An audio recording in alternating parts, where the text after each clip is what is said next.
Hi, I'm Nick Sone from Brennan IT, and thanks for joining me for another one of our Executive Insights. Today, I'm talking with our CFO, Belinda Giles.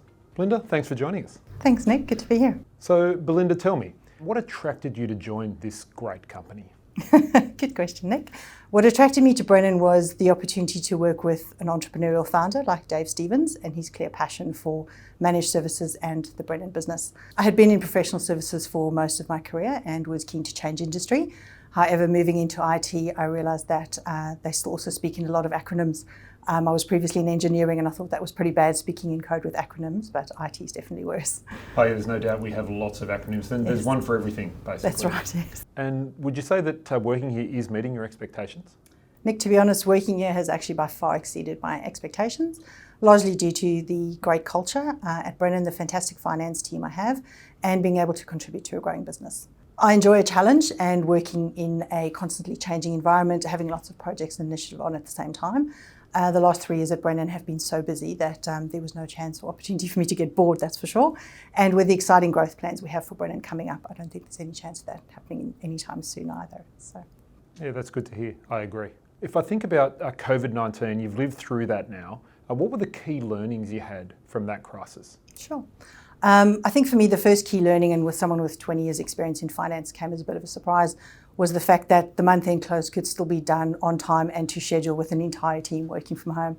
I think in March 20, there was obviously massive upheaval for everyone, and the team still delivered, which was absolutely fantastic. They did great. So. Yeah, it's an amazing story, actually. Yes. What advice have you got for people as we come back to the new normal? Nick, in my opinion, the new normal will continue to evolve as this is not over. So I think it's important that we are conscious of that and not be complacent. I think it's important to continue to challenge our norms and be open to change and also to embrace technology. I think, technology has enabled rapid change, which we've had over the last 18 months, and I think that'll certainly continue. Yeah, I think definitely one of the advantages of working for a technology company is the rapid change that we can go through. Now, talking about rapid change, we have recently upgraded our ERP system. I believe that you were at the helm of that project. Yes. You got that done in 3 months. Talk me through it. Sure. What prompted the need for a new ERP system was, as part of our whole finance transformation journey, we were actually looking to automate our billing. So billing at Brennan is very complex and was taking us up to 10 days in the month to actually get all the invoices out to our clients.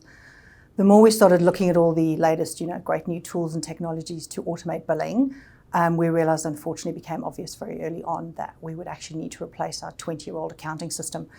So suddenly the scope on the billing automation project basically exploded to include an ERP replacement also.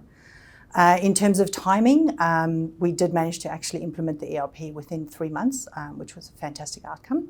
And I'd say it was probably down to 3 key reasons. I'd say planning, process, and people. We spent the time up front planning the implementation and clearly defining the scope. The planning was very, very detailed and also included contingency, so we knew we would have some flexibility or fallbacks where they may actually be required.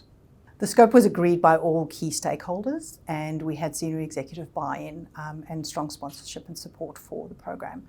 So I think having that executive advocacy made a real difference to help us actually keep the scope very tightly defined and avoid scope creep, as tempting as it was sometimes to just add a few extra things in.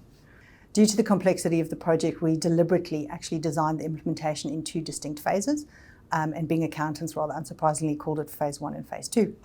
Phase 1, which was delivered in 3 months, was the implementation for the ERP with all the accounting modules, also contracts and projects, and most of the billing automated. Phase 2, which will be kicking off next month, will actually be the cloud and voice and data billing. And once that's complete, basically all the billing will be automated and we'll be able to get all the invoices out pretty much within 1 to 2 working days. Yeah, amazing project and a really good turnaround time. What will the benefits be for our customers? So the benefits to the customers are, as I said earlier, invoicing was coming out sometimes up to day 10. Now with the new solution, we're able to issue invoices to the customers within the first day of the month, just giving them clarity and transparency on the costs, allowing them to plan better, given they know the costs up front at the start of the month. So all up, really just a great team effort, and yeah, I think a good outcome, but thanks to everyone's invaluable contribution. I think so, and congratulations on such a successful project implementation. Great, thanks Nick. As I said, team effort. Belinda, thanks for joining us. I hope you've enjoyed having a chat with me. Thanks Nick for having me. And thank you for listening. I hope you enjoyed our chat with Belinda Giles, our CFO. Stay tuned for next time.